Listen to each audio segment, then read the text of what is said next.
Hi, this is Ritu Teharia. I hope you all are staying safe and keeping well on health.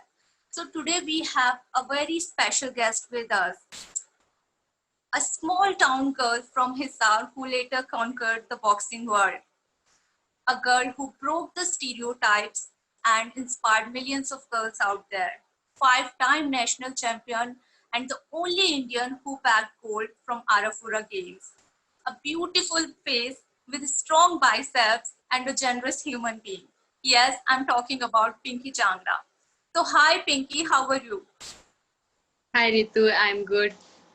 मैंने सुना था आप academics में बड़ी अच्छी थी. हाँ बिल्कुल. जब मैं 10th स्टैंडर्ड में थी मैंने 88 पॉइंट समथिंग परसेंटेज आई थी मेरी, और पूरी फैमिली में एकेडमिक ही सब लोग ज्यादा जानते थे जिसके बारे में. So obviously that time I was. जब हम एकेडमिक्स में अच्छे होते हैं and it's with us in our 2 tier cities. मैं भी एक छोटे शहर में पैदा हुई, यही बड़ी पड़ी हुई. तो वहां पे एक ऐसी मेंटेलिटी होती है, अगर आप पढ़ाई में अच्छे हो तो आपको ठीक है, आप बनो IITian बनो, डॉक्टर बनो, बहुत ज्यादा अच्छे हो पढ़ाई में तो सिविल सर्विसेज कर लो. पर फिर ये बॉक्सिंग कहाँ से आए, ये सपना कहाँ से शुरू हुआ, क्या मोमेंट था वो? जी बिल्कुल, मेरे साथ भी ऐसा ही था. मैं घर में सबसे छोटी हूँ. मेरे 2 बड़े ब्रदर हैं और अभी वो दोनों सॉफ्टवेयर इंजीनियर हैं. उनमें से एक ब्रदर बॉक्सिंग करता था और सिर्फ उसी की वजह से शायद मैं आज बॉक्सिंग में हूँ. सो पेरेंट्स भी चाहते थे कि मैं भी कुछ आगे एकेडमिक में ही अच्छा कुछ करूँ, लाइक इंजीनियर और एनीथिंग एल्स. बट ब्रदर की हेल्प से मुझे मिला कि मैं बॉक्सिंग में आऊं, और उसी की बदौलत उन्हीं की वजह से मुझे इजी लगा. पेरेंट्स को कन्विंस किया कि मुझे बॉक्सिंग करनी चाहिए. अच्छा, तो पेरेंट्स का क्या रिएक्शन था सुन के? एक तो इकलौती बेटी, ऊपर से पढ़ाई में भी अच्छी, तो क्या था उनका? और ऑब्वियसली मतलब हिसार जैसी जगह, जैसे मैंने बात की, मैं ये खुद अपनी आंखों देखा बोल रही हूँ कि जब हम 2 टियर सिटी में पैदा होते हैं, फिर एक छोटे शहर में लोग बोलते हैं आज भी कि हाँ विमेन एम्पावरमेंट हो रहा है, जो कि हो रहा है, बदलाव आ रहा है, पर as a girl, as a women we know कि आज भी दिक्कतें हमें बहुत आती हैं अपने सपने पूरे करने में. तो पेरेंट्स का क्या रिएक्शन था? जी बिल्कुल, जब मैंने 2004 में अपनी बॉक्सिंग शुरुआत की, उस टाइम पे एक तो फैमिली में स्पोर्ट्स के बारे में नॉलेज ना होना कि आप स्पोर्ट्स को भी एज ए कैरियर बना सकते हो, तो उनको कन्विंस करना कि कैसे आप कि मैं इन फ्यूचर बॉक्सिंग में ही अच्छा कर सकती हूँ या अपना फ्यूचर सिक्योर कर सकती हूँ. सो शुरू में उनको कन्विंस करना बहुत मुश्किल था. और फिर बॉक्सिंग एक ऐसा स्पोर्ट्स है जो सुनते ही लड़कियों के लिए स्पेशली बोला, मतलब नहीं इतना कुछ पॉपुलर उस टाइम नहीं था. तो उस कन्विंस करवाना और कि कहना कि हाँ, तो ब्रदर ने बिल्कुल साथ दिया और कहा कि नहीं, हम संभाल लेंगे. मुझे आज भी याद है, मेरी मम्मा 1 साल तक मैं जब भी स्टेडियम जाती थी, मेरा स्टेडियम यहाँ से 2-3 किलोमीटर पड़ता है घर से. हाँ. सो मुझे साइकिल पे ही जाना पड़ता था और आना पड़ता था, ट्रैवल करना पड़ता था. तो वो गेट पे ही खड़ी रहती थी शाम के टाइम पे कि अब आएगी, इंतजार में, अब पहुंचेगी. सो काफी डिफिकल्ट था उनके लिए ये कि मेरी बेटी सेफ है, सिक्योर है. और 13-14 साल की उम्र में जब मैंने बॉक्सिंग स्टार्ट की थी, उस टाइम पर वो अपने आप सब कुछ हैंडल कर लेगी क्या, ये उनको यकीन दिलाना मेरे लिए बहुत चैलेंजिंग रहा. अच्छा, आपको लोग जानते हैं जायंट किलर के नाम से, तो ये टाइटल कैसे रिसीव हुआ, आपको कैसे मिला जायंट किलर का नाम? ये ना मुझे 2009 के बाद मिला. मुझे बॉक्सिंग में 3-4 साल हो गए थे खेलते हुए, और 2009 का मेरा दूसरा सीनियर नेशनल था, और जो जमशेदपुर में हुआ था. वहां पर मेरी quarter final bout world champion Mary Kom के साथ थी. वहां पर मैंने उनको हराया था और उसके बाद से ही मीडिया ने मुझे जायंट किलर के नाम दिया और तब से मुझे जायंट किलर के नाम से जानते हैं. अच्छा, आपने वर्ल्ड चैंपियन मैरी कॉम को भी हराया था, आपने वर्ल्ड चैंपियन सरिता देवी को भी हराया था, जो ये भी बहुत बड़ा अचीवमेंट था. तो दोनों में से किसको हराना ज्यादा टफ था अगर देखा जाए comparison wise, because both were national champion and world champion? Yes, obviously दोनों बोथ आर वर्ल्ड चैंपियन और अपनी वेट कैटेगरी में वो बहुत ही स्ट्रॉन्ग है दोनों। लेकिन मैरी कॉम को हराना मेरे लिए बहुत बड़ा चैलेंज था मेरे साथ, क्योंकि मैरी कॉम 2000 उस टाइम 5 बार वर्ल्ड चैंपियन थी जब मैंने उन्हें हराया। सरिता जी 5 बार एशियन चैंपियन और 1 बार वर्ल्ड चैंपियन थी। तो और सरिता जी का वेट कैटेगरी दूसरी थी, वो बैंटम वेट या फिर फेदर वेट खेलती थी, बट उस टाइम उन्होंने वेट घटा के फ्लाई वेट में आई थी वो। सो उनके लिए चैलेंजिंग ज्यादा था वेट को मेंटेन रखना और अपनी परफॉर्मेंस को भी वैसे ही मेंटेन करना। जी बिल्कुल बिल्कुल। अच्छा, अगर बात अभी मैरी कॉम जी के बारे में हम लोग कर रहे हैं, तो रियो ओलंपिक्स 2016 काफी थोड़ा कंट्रोवर्शियल रहा था आप दोनों के लिए ही मीडिया में। आप दोनों ही both are wonderful players, both are wonderful athletes, दोनों के अपने अपने अचीवमेंट्स काफी रहे, पर कहीं ना कहीं आपको फील हुआ था, एक बायसनेस फील हुई थी कि आपको और आपकी तरह बाकी प्लेयर्स को भी उतना ही प्लेटफॉर्म मिलना चाहिए रिप्रेजेंट करने के लिए इंडिया को, जितना सबको मिलता है। जी बिल्कुल। जब मैंने 2009 में जब उनको पहली बार हराया, तो तब मैं एज बहुत ज्यादा मेरे पास एक्सपीरियंस नहीं था। एशियन चैंपियनशिप में मैंने सिल्वर मेडल लिया, तो मुझे एक ऑफिशियल टूर्नामेंट का भी एक्सपीरियंस हो गया था, और बॉक्सिंग में 6-7 साल हो गए थे जो मैं इंटरनेशनली टूर्नामेंट खेल रही थी। तो 2014 में जो कॉमनवेल्थ गेम्स होने थे और एशियन गेम्स होने थे, वो मेरे लिए बहुत ज्यादा इम्पोर्टेंट और मेरी बॉक्सिंग कैरियर में बहुत ज्यादा इम्पोर्टेंट रखते थे, और मैंने उन्हीं को देखते हुए अपनी कैरियर स्टार्ट की। 2014 में फिर जो कॉमनवेल्थ की ट्रायल्स हुई, तो तब मैंने फिर से फ्लाईवेट कैटेगरी में पार्टिसिपेशन किया और ट्रायल में मैरी कॉम जी को हराया। तो उसके बाद वहां पर मेरे लिए बहुत ज्यादा इम्पोर्टेंट था और एक प्राउड मोमेंट थी कि मुझे अभी वो प्लेटफॉर्म मिल गया था जिसपे मुझे प्रूव करना था, और वहां से मैं ब्रॉन्ज मेडल लेके आई। तो उसके बाद सब प्लेयर्स का एक सपना होता है ओलंपिक में जाना, और वो सपना मैं भी देख रही थी, और वही सपना 2016 में मेरे साथ आया कि जो रियो है मैं उसकी क्वालिफायर्स में जाऊं और अपनी पूरे चांस में मतलब ओलंपिक क्वालिफाई करूं। सो हमारे 2 चांस उसमें थे, एक एशियन ओशियाना चांस था जिसमें एशियन कंट्री और ओशियाना कंट्री पार्टिसिपेट करती हैं, और एक था कि वर्ल्ड चैंपियनशिप। तो फर्स्ट ट्रायल मेरी ऑब्वियसली मेरी जो मेन अपोनेंट थी वो मैरी कॉम जी के साथ ही फाइट होनी थी फ्लाईवेट कैटेगरी में। तो उसके बाद फर्स्ट क्वालिफायर में मैरी कॉम जी गए और उनका क्वालिफाई नहीं हुआ। सो मैं वहां पर बिल्कुल मुझे यकीन था, विश्वास था कि यदि एक और चांस है तो सेकंड क्वालिफायर में जाऊं और डेफिनेटली मैं क्वालिफाई करके आऊं वर्ल्ड चैंपियनशिप में। लेकिन अनफॉर्चुनेटली वो चांस मुझे नहीं मिला, और दोनों ही चांस मैरी कॉम को दिए गए। और तो ये सब देख के थोड़ा सा लगता है कि ऑब्वियसली हर प्लेयर अपनी मेहनत करता है, यदि उसे कहीं पर चांस नहीं दिया जाएगा, प्लेटफॉर्म नहीं दिया जाएगा परफॉर्म करने का, तो कैसे आप जज कर सकते हैं कि दोनों में से कौन बेस्ट है या फिर कौन परफॉर्मेंस लाके दिखा सकता है। जी, हमारा भी यही कहना है कि she is a wonderful player, she is a living legend as well. उन्होंने बहुत देश का नाम ऊंचा किया है, she is made us proud like anything else. So I think it's more of about the selection committee और the consented committee or people out there. It's their responsibility, it's their job to give equal opportunity to you, to her, to everyone out there. हम चाहेंगे कि Mary com आज के आगे की 10 साल और खेलें, 20 साल और खेलें और मेडल्स लाएं, बट साथ में हम ये भी चाहेंगे कि आप भी आपकी तरह जो और डिजर्विंग प्लेयर हैं वो भी उतना ही हमें प्राउड फील कराएं, उतना ही हमारा नाम ऊंचा करें, उतना ही हमारे लिए मेडल्स लेके आए, तो आप लोगों को भी उतना ही प्लेटफॉर्म मिलना चाहिए। क्योंकि अगर हम बात करें मीडिया की, तो जैसे आप इकलौती इंडियन है जो आराफुरा गोल्ड लेके आई, तो वो कैसा था? अगर बात करें पर्टिकुलर मोमेंट, चलो पहले उस पर बात करते हैं कि वो मोमेंट कैसा था कि इकलौती Indian, the only Indian who bag gold from Arafura. जी बिल्कुल। वो मेरा एक इंटरनेशनली कहूंगी एक बड़ा कॉम्पिटिशन जो अराफुरा गेम्स थे, वो मुझे इंडिया को रिप्रेजेंट करने का मौका मिला। ये 2011 में ऑस्ट्रेलिया में हुए थे। सो जो हमारी टीम थी उसमें विमेंस में ओनली 3 वेट कैटेगरी, जो ओलंपिक वेट कैटेगरी थी वही वेट कैटेगरी गई थी, और बॉयज भी गए थे वहां पर।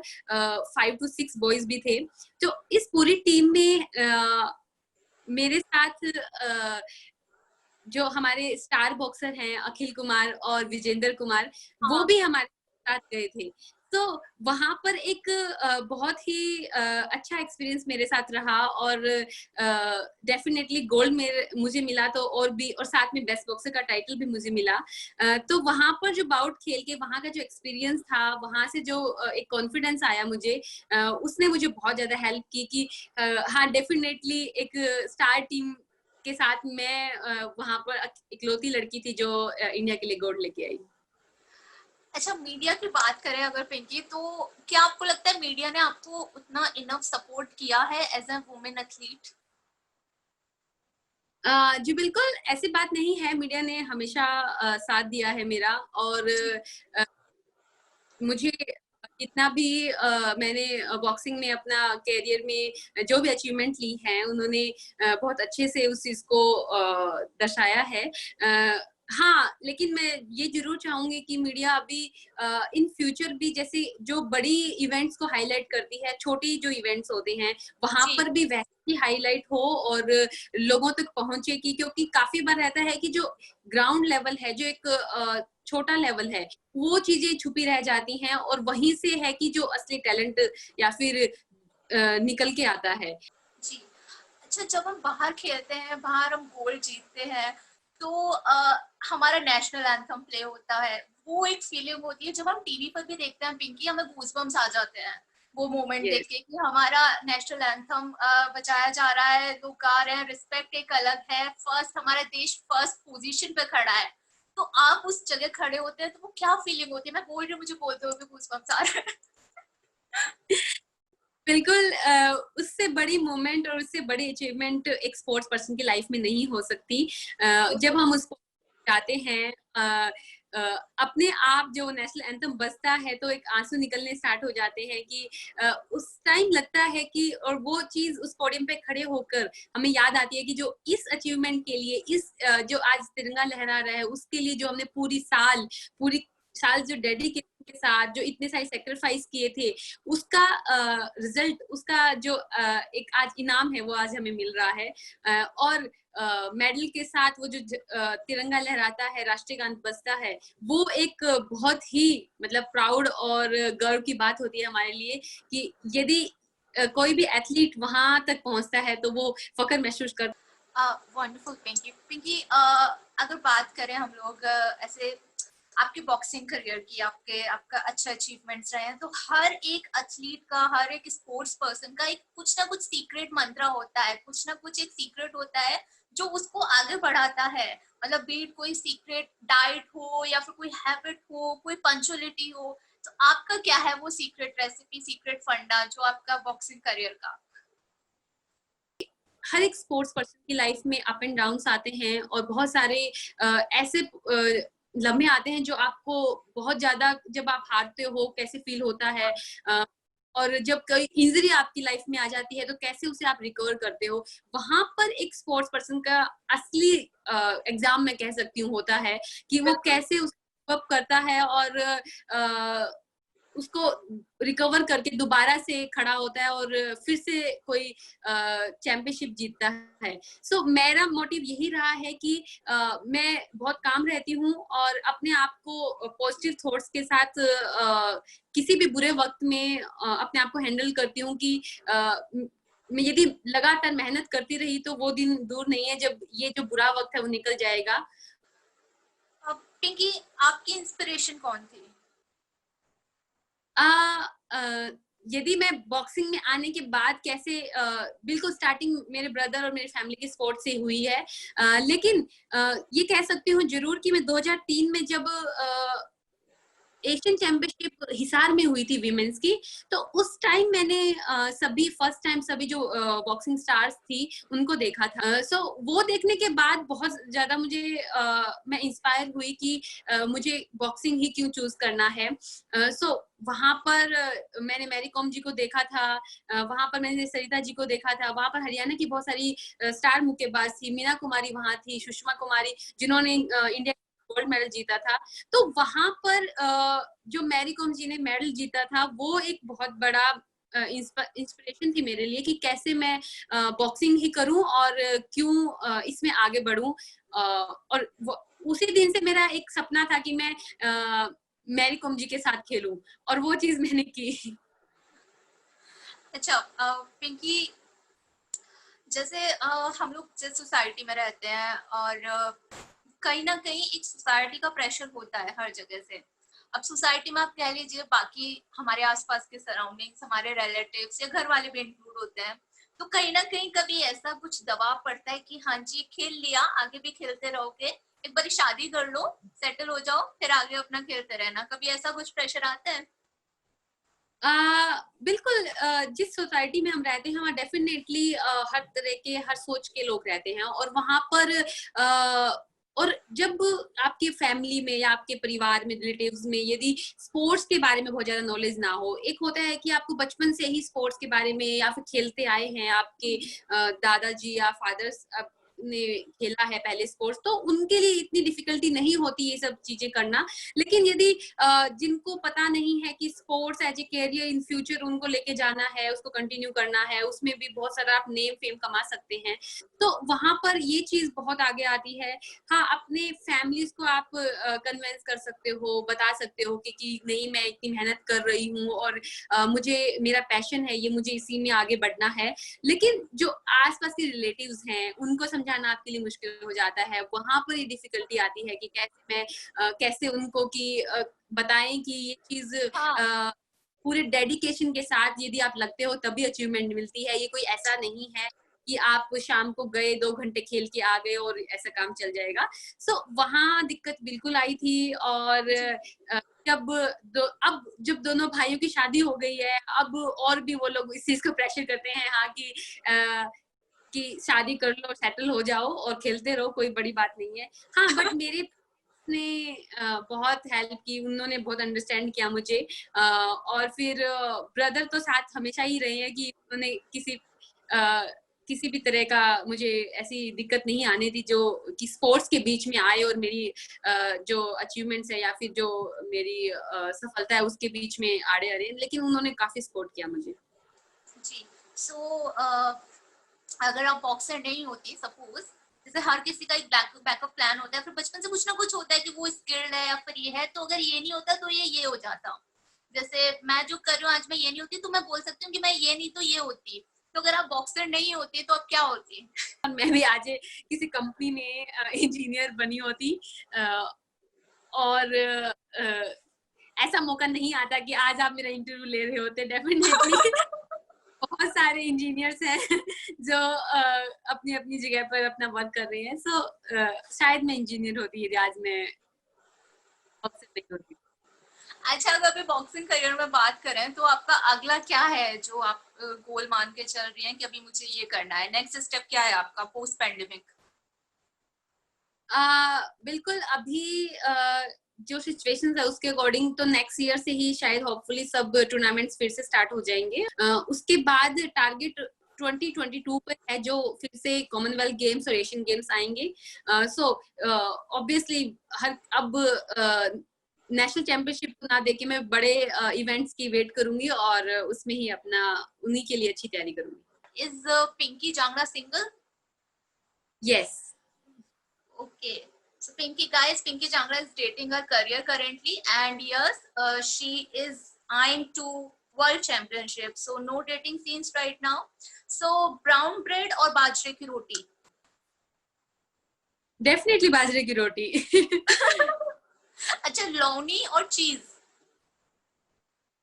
What what please? लौनी वो व्हाइट मक्खन?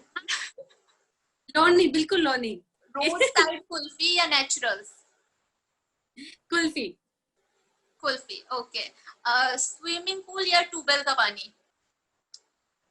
Swimming pool. And we are really praying that you get world championship as soon as possible for us. You make us proud, and we are really looking forward for your more achievements. और पिंकी, जो लड़कियां हैं जो आपकी तरह career बनाना चाहती हैं, अपने ड्रीम्स अचीव करना चाहती हैं, उनके लिए आप क्या कहना चाहेंगी, या उनके पेरेंट्स के लिए आप क्या कहना चाहेंगी? सभी के पेरेंट्स को भी जरूर कहना चाहूंगी कि आज एक स्पोर्ट्स बहुत ही चेंज हो गया है। स्पेशली इंडिया में गवर्नमेंट बहुत हेल्प कर रही है, प्राइवेट सेक्टर्स बहुत ज्यादा इंक्लूड हो गए हैं, बहुत सारे फैसिलिटीज आ गई हैं। हमारे टाइम पे हमें इतनी फैसिलिटीज नहीं मिली थी, लेकिन आज पूरा एक टीम वर्क आपके साथ काम करती है। सो सब पेरेंट्स को यही कहना चाहूंगी, सब लड़कियों को ये कहना चाहूंगी कि अपनी लाइफ में जरूर अपने आप को चैलेंजिंग लेके आइए। जब तक लाइफ चैलेंजिंग नहीं होगी तो लाइफ के मजे भी नहीं होंगे। हर किसी चीज को मजे के साथ जिए और आगे बढ़ते रहें, कभी भी स्टॉप या पीछे ना देखिए। बिल्कुल पिंकी, मैं आपसे ज्यादा आपके पेरेंट्स के करेज को सल्यूट करती हूँ कि हमारी ऐसी सोसाइटी, इतने सोसाइटल, इतने पीयर प्रेशर के बावजूद उन्होंने आपको अपने सपनों को पूरा करने के लिए सपोर्ट किया पूरा। And to all the parents out there, जितनी भी टियर टाउन्स और 2 tier cities और small villages, just support your children. अगर उनको लंबा सपोर्ट नहीं, एटलीस्ट उनको एक चांस मिलना चाहिए अपने सपनों को पूरा करने के लिए। बिकॉज आप आगे चलिए कुछ और भी कर लेंगे, but the pain of not putting efforts towards your dream, for not achieving your dreams, एक स्टेप आगे भी नहीं बढ़े, उसका पेन बहुत अलग होता है। तो वो एक चांस सबको मिलना चाहिए अपने ड्रीम्स को अचीव करने के लिए। And thank you so much, thanks to your parents and cheers to you. इससे मुझे याद आया, हम लोग फर्स्ट टाइम मैं पिंकी को मिली थी तो आई टुक हर टू अ कैफे। वो मंडी हाउस पे एक बड़ा सा कैफे है, वहाँ की चाय बड़ी अच्छी है, तो आई टुक हर टू अ कैफे। मैंने सोचा चाय पिलाएंगे इनको, तो ये दोपहर में बोली कि नहीं, मेरे बहुत हार्ड ट्रेनिंग चल रहा है, हमें अलाउ नहीं है दोपहर में चाय पीना। तो फाइनली, बट उसके बाद भी हमें कभी चाय पीना नहीं हो पाया साथ में, but finally we had tea together. So thanks to Tea O'Clock for this. Finally, I had tea with you. Thank you. Thank you so much, and see you post pandemic, and keep making us proud. Thank you.